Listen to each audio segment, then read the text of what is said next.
Okay, Adam will be doing all the talking on today's video because I've got a bit of a flu and I have lost my voice, which Adam is very happy about.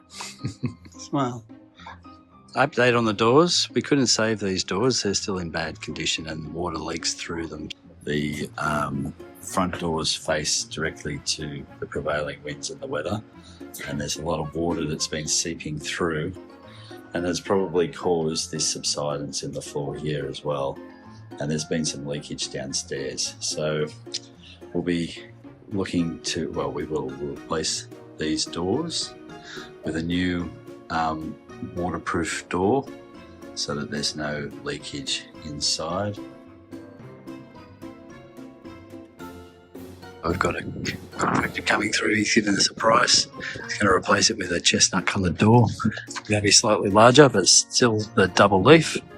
The door frame has to stay in place because if you take this away, the whole door will collapse. So we'll keep the glass at the top, and the plan is also to put a hood above the doorway. We'll get approval from the commune for that, but that's at a later stage. Coming to the top of the stairs, and there's the platform here, and there's a bit of water, as you can see, ponding there against the wall, and that water is leaking downstairs into our neighbour's property. So we're going to seal the area. We've got some mortar cement, which is going to be mixed with some marble paste or marble dust. So it looks pretty cool. Goes underneath that travertine step, and then we'll have a clear sealant over the top, and hopefully that will stop the leaking. Some excitement in the bathroom.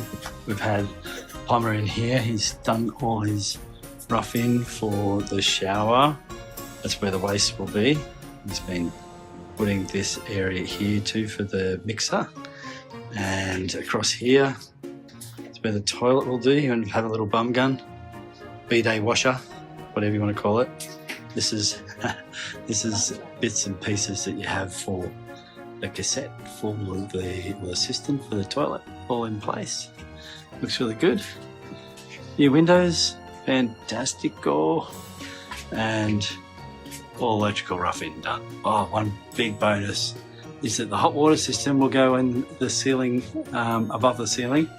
So he's just put those pipes in to run water up to and down from the hot water system, which will be up there. Some more excitement since the last time we were made the video. The drywall is complete in the kitchen, and the kitchen guys have come and done their measurements, and they're ready to deliver and install in early June.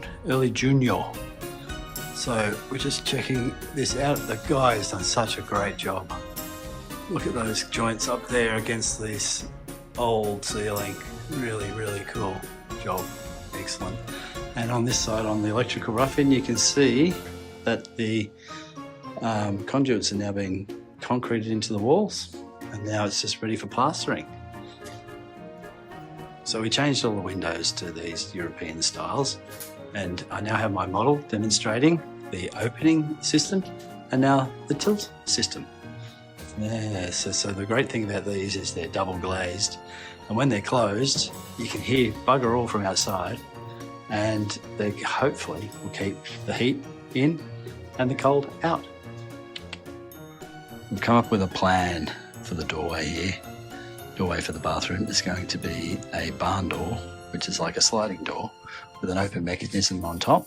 That's going to slide across.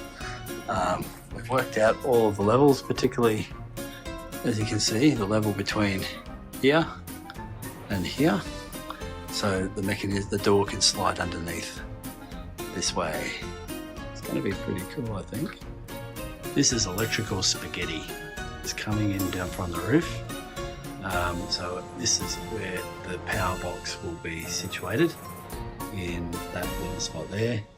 The spaghetti comes into the power box and is distributed with the fuses, etc. The guys have got all the conduits in place and have started packing that out, which is great. On this side, you see that they've finished with the rough-in of the power from up here goes up into the roof, and this will be where the air conditioning unit sits, with a condensate line that runs into the plumbing waste in the bathroom. So we've decided to go with heating and cooling with air conditioners. Easy to use and should be fairly efficient on the energy. A lighting plan keeps in line with our theme of mixing old and new by bringing in 2 antique chandeliers, a smaller one for the entry and a larger one for the bedroom, with newly purchased lights that are in a traditional style.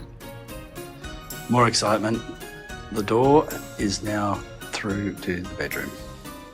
And as usual, there's a few issues. One is the thickness of the door. It's made from this terracotta tile. It goes from 5 centimetres up here to about 7 centimetres down here. We've got a carpenter come here. He'll do a frame for the new doorway through there and pack it out behind that. There's also this very strange level difference between the two floors in the study and in the bedroom. It's weird because at this point over here, they're all level. At this point, there's about a 3 centimetre gap. Anyway, it's we can pack that out too with a good threshold. So it's going to be quite the doorway, because I found out from the carpenter that these doors are almost 200 years old and probably worth more than the house itself. That's what he said anyway. The levelling compound is going down on the floors, which is exciting. That should remove all the inconsistencies and unevenness of the floors, ready for the Timberlook vinyl flooring to go down, and hopefully that should all be down and ready to show in our next video. Can't wait to see it.